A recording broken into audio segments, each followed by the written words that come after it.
Fala aí pessoal, beleza? Iniciando mais o acompanhamento mensal, vamos falar sobre o CPTS 11, fundo da Capitânia, mas pessoal, eu queria fazer um desabafo antes, eu tô até com uma alergia, hoje não seria um dia bom para gravar, que eu tô meio estressado, por causa da energia que vocês tá meio inchado meu olho.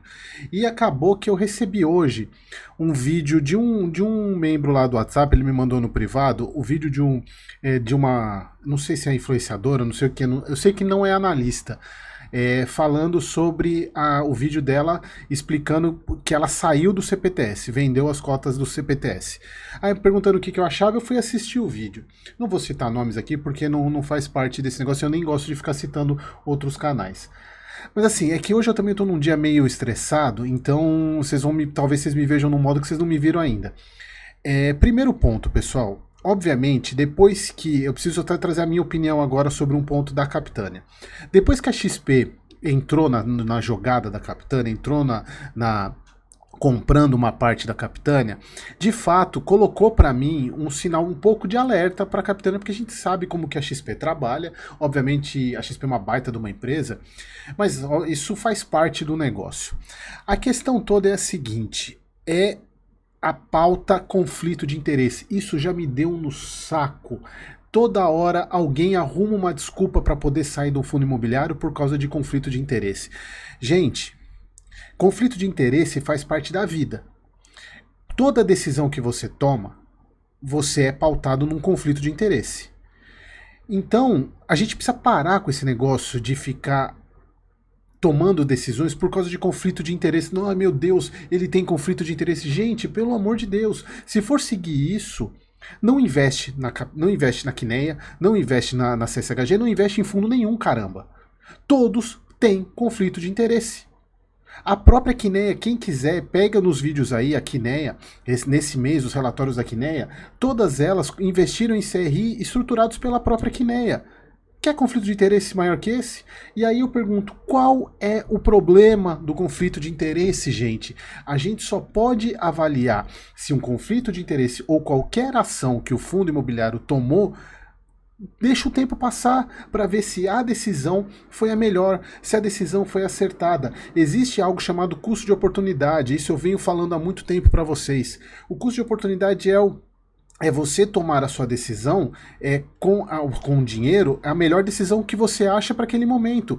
Pode ser acertada ou não, mas você tem que se basear no custo-oportunidade. E a Capitânia fez alguns movimentos de investir em fundos da casa, ancorar alguns fundos da casa. Isso acontece com todos os fundos imobiliários. Todas as gestoras fazem isso. Existem algumas que fazem troca de favor, isso a gente também não tem como comprovar, mas a questão é a seguinte, pessoal, a gente tem que se basear na confiança na gestão, no resultado que o fundo vem entregando, e o CPTS vem entregando resultado há muito tempo. Algumas pessoas podem questionar a questão das compromissadas, eu sou um dos que questiona, talvez a Capitânia poderia ter tomado uma atitude antes, mas não tomou, mas a gente já está vendo que o resultado, eu até vou mostrar isso no relatório, o resultado já virou, 3 meses já virou. Mas pessoal, e um ponto que eu acho que é muito importante, e se vocês pegarem, é que eu não vou citar aqui, mas nos comentários desse vídeo, algumas pessoas falando, você dizendo que está vendendo, você acaba influenciando outras pessoas que seguem. E aí, existem 2 pontos aqui que eu preciso falar. O primeiro são as pessoas que tomam, vou sair uns balãozinhos aqui. Primeiro são as pessoas que tomam decisão com base nisso. Primeiro, a pessoa não é analista para poder dizer, recomendar. Mas a partir do momento que ela induz, ela influencia, como se o próprio nome diz, influenciador, ela tem que ter responsabilidade sobre o que ela está falando. Então, isso vale para o lado de quem está fazendo. A partir do momento que você coloca que você está vendendo, você tem que ter noção que tem gente que vai copiar isso de você. E o outro ponto é as pessoas que copiam de fato. Aí você está terceirizando a sua decisão e você não pode querer culpar a pessoa por um problema. Mas aí tem entre os dois lados, né? E também a CVM que não faz nada, né? Porque a partir do momento que você não é analista e sai falando que está vendendo, que está comprando publicamente, pessoal, isso acaba sendo uma recomendação velada. Então, até perdi o fôlego porque essa alergia tá me dando nos nervos aqui. Então, pessoal, só queria para fazer esse disclaimer aqui, vamos parar com esse negócio de conflito de interesse que já tá dando no saco. Se não quer investir, e sabe o que mais me admira, pessoal? É o seguinte, pessoas do mercado de fundo imobiliário falando mal da classe, falando mal do fundo, porque se for generalizar conflito de interesse, não é mais para investir em fundo imobiliário, assim como não é mais para investir em ação. E aí entra um ponto, você só tem essas informações que você tem com o fundo imobiliário por causa da transparência do mercado e por causa da regulação. Com ação você não tem isso. Você consegue descobrir o que um controlador fez. É difícil você descobrir, ou precisa de 3 meses, que são o período que as empresas publicam os relatórios, são de 3 em 3 meses. Então, olha só o tempo que você demora para descobrir o que uma empresa fez, a não ser que você tenha alguém cobrindo a empresa diretamente. No caso de fundo imobiliário, eles são obrigados a fazer isso todo mês, então tem uma transparência muito grande, uma regulamentação muito grande. Então, pessoal, já deu. Esse negócio de conflito de interesse já encheu o saco. Beleza? Obviamente eu vou continuar falando se teve conflito de interesse ou não, mas não é por isso que a gente tem que sair vendendo fundo imobiliário, gente, e também incentivando outras pessoas a fazer isso. Tome muito cuidado, tá, pessoal? Assim, só foi um desabafo, acho que a alergia acabou ajudando esse meu estresse aqui. Mas vamos falar sobre o CPTS, que aliás tem um ponto que poucas pessoas eu vi falando sobre isso e que provavelmente o CPTS vai ter um lucro no mês que vem ou nos próximos meses que ninguém está levando isso em conta. Vamos falar sobre isso. Bom, então o relatório agora de abril de 24, meu mouse deu problema aqui, eu tenho que ir com o screw aqui do teclado. Então, pessoal, assim, o fundo, ele 8,98 por cota de patrimonial, ele deu uma quedinha comparado com o mês passado, e isso fez com que, inclusive, a própria taxa líquida tenha aumentado, exatamente por causa da questão da cota ter caído. Dividend yield, o resultado foi maior do que o mês passado, eu já vou mostrar o porquê disso. A Capitânia é excelente nesse tipo de movimentação. Dividend yield foi um pouquinho maior, deu 0,001 centavo, pouca coisa, mas mesmo assim aumentou. Número quase 10 mil cotistas a mais do que o mês anterior, mostrando a força da base 10, né? Um pouco aumentou o número de devedores no mês passado. Aqui a marcação a mercado dos ativos, né, subiu um pouco. Isso está muito influenciado, inclusive, com a curva de juros que a gente teve principalmente no último mês. E 100% dos ativos adimplentes. Bom, aqui a parte de comentário do gestor, a gente já sabe, né, que inclusive até na própria curva que a Capitânia mostra, do CPTS mostra em relação à questão da diferença do spread entre o NTNB e a carteira, ela virou high grade mesmo, se a gente for comparar. Inclusive esse mês, praticamente o spread é praticamente zero. 80 centavos por cota, como a gente já falou. Movimentações definitivas, 47 milhões e 70 de compras e 71 milhões de venda.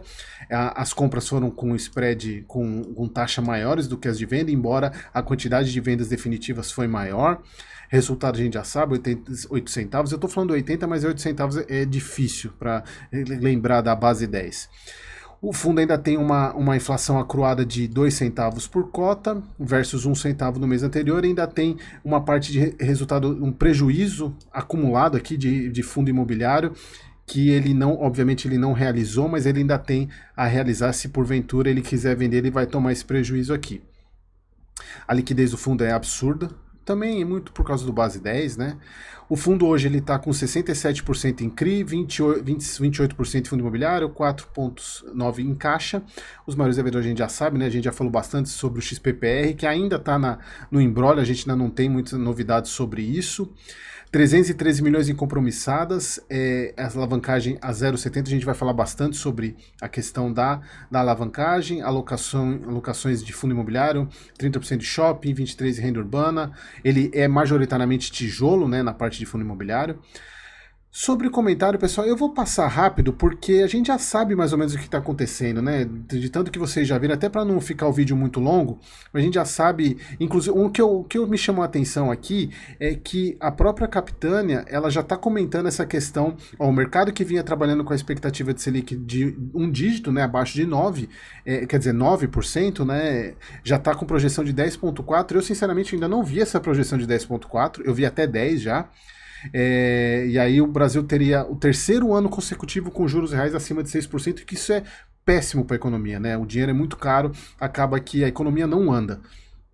Bom, a questão aqui vai ter eleição esse ano, eu nem tinha lembrado disso, vai ter eleição americana esse ano e tem eleição das prefeituras, que vai impactar. IFIX menos 7 por 0,7%, a gente já sabia disso.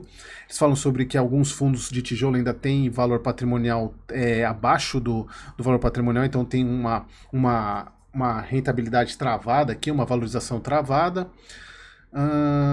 A rentabilidade do fundo, agora mais sobre o CPTS, foi de 1,03, considerando o dividendo e a valorização da cota. O que mais aqui? Aqui a parte de que o fundo ele continua fazendo giro, e aqui eu vou falar um ponto importante para vocês, que na parte de CRI é difícil fazer giro com essa taxa que a gente está hoje de juros da economia. Aqui a parte a gente já sabe, daqui que eu quis mostrar para vocês, olha só como fechou a boca entre a taxa do NTNB e a taxa média de aquisição da carteira do CPTS, mostrando que ele se manteve nessa característica high grade, e hoje, se a gente for pegar, comparando as taxas, está ultra high grade, né? Tá muito próximo o spread, embora o que valha pra gente hoje no preço que a gente está comprando é a taxa de ponderada do IPCA de marcação. Bom, aqui vamos falar sobre as compromissadas, a parte que mais deu polêmica nos últimos meses, né? Principalmente nos últimos 6, na verdade 6 não, mais que isso, né? Quase um ano com taxa Selic alta, a questão do descasamento entre receita IPCA e compromissada e dívida CDI, mas a gente já vê que isso já mudou desde janeiro, que estava vindo negativo, começou a ficar positivo, já está em 0,2% positivo. E aí pessoal, isso eu vinha falando mês após mês que essa situação ia virar. Eu não acreditava que viraria já em fevereiro, e virou em fevereiro, então a gente está vendo que já virou o impacto positivo, e obviamente talvez não seja o que a Capitânia estivesse esperando com essa redução que não vai acontecer tão drástica, drástica que eu digo, tão acentuada que a gente estava esperando da Selic para 9%, então vai ficar em 10%, 1% é considerável, mas já cair de 13% já faz um impacto muito grande. Uma parte de sensibilidade, não vou passar sobre isso, aqui o retorno, parte de dividendo, rentabilidade do fundo continua sendo maior do que os... Aqui, pessoal, um ponto que eu nunca falei para vocês, eu sempre comento isso, né? Porque a gente fala, teve compras definitivas lá de 70 milhões, que venda de 70 milhões e compra de 40 milhões, que são esses em negrito. Aí, mas vocês olham, poxa, 820 milhões de compra e 720 milhões de venda, por que isso? Pessoal, a gente tem que lembrar o seguinte, o CPTS é um fundo antigo, ele é de 2014, se eu não me engano. Então, todo mês, por ser um fundo mais de quase 10 anos, né, mais de 10 anos inclusive, ele tem muito CRI todo mês que vence, que vai acabando. Então ele tem sempre esse giro de carteira, por isso que eles chamam da parte secundária, né, eles falam vendas definitivas, né, que aqui eles colocam, quando dissemos vendas ou compras definitivas, estamos nos referindo a operações do mercado secundário ou primário, excluindo dessa forma operações temporárias que realizamos para fim de gestão de caixa e reconhecimento de correção monetária. Então, tem muito giro de carteira o CPTS, porque tem muito ativo sendo encerrando e sendo aumentada a posição em outros. Então, o que importa pra gente, no caso, é sempre essas compras definitivas, que é o que melhora ou piora a taxa de carrego da carteira. Que a movimentação do fundo, ele fez uma compra e venda, basicamente ele fez uma flipagem aqui, né, comprando o recibo na parte de sobras do TRFX e vendendo cotas. Então ele acabou fazendo um tradezinho aqui com o TRXF, vendeu uma ao 11, então algumas principais operações, embora ele não mostre todas as operações que ele fez. Aqui, outro ponto aqui que eu quero a gente gastar um tempinho aqui, deixa eu só dar um zoom aqui para mostrar para vocês o seguinte, olha só. O fundo, deixa eu tirar daqui, olha só, o fundo ele teve basicamente atualização monetária ainda provavelmente em fevereiro, dando impacto no resultado de abril, porque normalmente é M-2, mas olha só como o CPTS é bom em fazer ganho de capital de fundo imobiliário, quase 9 milhões ele fez em ganho de capital. E aqui o outro ponto que eu queria chamar a atenção, o prejuízo que ele teve com CRI. Pessoal, quando um fundo ele faz giro, como eles estão, na verdade giro não, é giro porque é a estratégia do CPTS que eles colocaram, que eles querem fazer giro de carteira da parte de CRI. Com a taxa de juros nesse patamar de mais de 6%, o que eleva todas as taxas de juro na marcação a mercado, eleva todas as taxas de juro dos ativos de renda fixa, reduzindo os preços unitários, na hora que ele vende, ele notoriamente ele tem prejuízo, porque imagina, ele compra um título, algum título que seja, marcado a 6%, IPCA mais 6%, a R$1.000 unitários, se esse título vai para IPCA mais 8, ele cai para 800. Então, se ele vende aqui, olha só o prejuízo que ele tem. Então, esses giros, é muito difícil você fazer giro de carteira, ainda mais fundo high grade desse jeito, fazer giro de carteira e não ter prejuízo, é muito difícil. Então a gente vê que ele vem tendo prejuízo nesses giros e esse mês foi o maior, mas só que foi compensado pela pancada de ganho de capital que fundo imobiliário, que aí esse é um ponto que eu sempre tenho falado, e isso para mim é uma das grandes expertises do CPTS, que é mostrar inclusive para a FOF como você consegue fazer ganho de capital.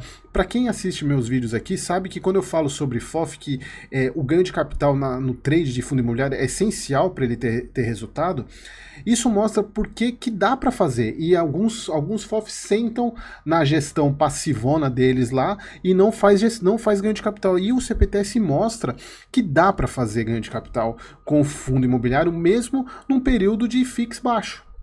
Então, inclusive, provavelmente deve ter tido um grande ganho ali no trade do TRFX. Então o resultado dele foi inclusive maior do que o do mês passado, exatamente por causa dessa pancada de quase 5 milhões a mais aqui de resultado de ganho de capital de fundo imobiliário, o que possibilitou ele ter um resultado de 8 centavos, né, e pagou 8 centavos, ele tem um centavinho por cota. Bom, e para fechar aqui, pessoal, uma ponto que eu quero trazer para vocês aqui, deixa eu só diminuir um pouquinho o zoom aqui. Mais um ponto que eu quero trazer para vocês aqui, que eu não vi ninguém falando sobre isso, que é esse cara aqui, ó. Quer ver? Na parte de fundo imobiliário. Cadê? Aqui, ó. O VXXV, que é o Gênesis. Esse fundo imobiliário aqui, ele foi feita uma assembleia para deliberar a alienação da totalidade dos certificados de recebíveis e amortização extraordinária de cotas do fundo. Então ele divulgou, ele foi aprovado isso, ele divulgou aqueles avisos para os cotistas de um rendimento de R$ 93,00 por cota e uma amortização de R$ 273,35. Obviamente, pessoal, a amortização para o fundo, a Capitânia, eles têm 67.800 cotas. Então, se a gente fizer uma continha por cima aqui, olha só, R$ 93,00. Deixa eu fazer aqui, só para a gente fazer 93,02 vezes 67.803. Ó, só aqui, pessoal, são 6 milhões. Então, provavelmente, no parte de fundo imobiliário, o CPTS, ele vai entrar aqui nessa parte aqui, ó, na DRE, cadê? No mês que vem, provavelmente já ser o mês que vem, vai ser aqui, ó, em rendimento de fundo imobiliário, mais 6 milhões, olha, ele vem com esse valor aqui, 5, 6, provavelmente vai vir para 10 o mês que vem. Então, isso provavelmente vai dar uma bombada nos rendimentos, provavelmente mais 1 ou 2 centavos por cota ele paga mês que vem. Além disso, tem essa amortização aqui. Essa amortização, obviamente, ela não vem para o fundo porque é devolução do capital. Então, provavelmente, o CPTS ele pode vai usar esse valor ou para comprar CRIs novos, ou até para comprar outros fundos imobiliários. Então, aumentar a carteira. Então, isso aqui não volta como rendimento para o cotista, e sim somente essa parte aqui. E eu não vi ninguém falando sobre isso. Então é isso aí, é isso que eu falo, né, pessoal? A gente fica vendo pessoas falando para vender e o CPTS provavelmente tem um lucro aí bom para o mês que vem, talvez aumente o valor da cota e quem vendeu seguindo o influenciador acaba se estrepando. Beleza, pessoal? Então era isso que eu queria trazer para vocês. Desculpem o desabafo. Se alguém não concordar comigo, deixa aí nos comentários. Eu sei que alguém vai falar do CPTI, né? Do FIINFRA, que fez a emissão abaixo do valor patrimonial. Que inclusive eu fiz um vídeo que poderia não ser abaixo do valor patrimonial. Tomei umas pancadas, mas de fato ela foi abaixo do valor patrimonial. Mas só foi confirmada no dia da liquidação em que de fato a cota estava abaixo do valor patrimonial. Então, isso é da Capitânia, a Capitânia vem dando umas vaciladas quanto a isso. Não estou tirando, não estou passando pano para a Capitânia, tá? Mas isso faz parte do jogo, beleza? Então, era isso que eu queria trazer para vocês. Novamente, desculpem o desabafo, acho que vocês nunca me viram tão estressado assim, mas também a alergia não está me ajudando a manter a calma. Beleza, pessoal? Ah, inclusive, eu estou com a minha mentoria aberta, até esqueci de falar da mentoria. Estou com a mentoria aberta, com as inscrições abertas, tá esse QR Code aqui, ou na descrição do vídeo, as inscrições para você fazer parte da quarta turma, beleza, pessoal? Então, espero vocês no próximo vídeo.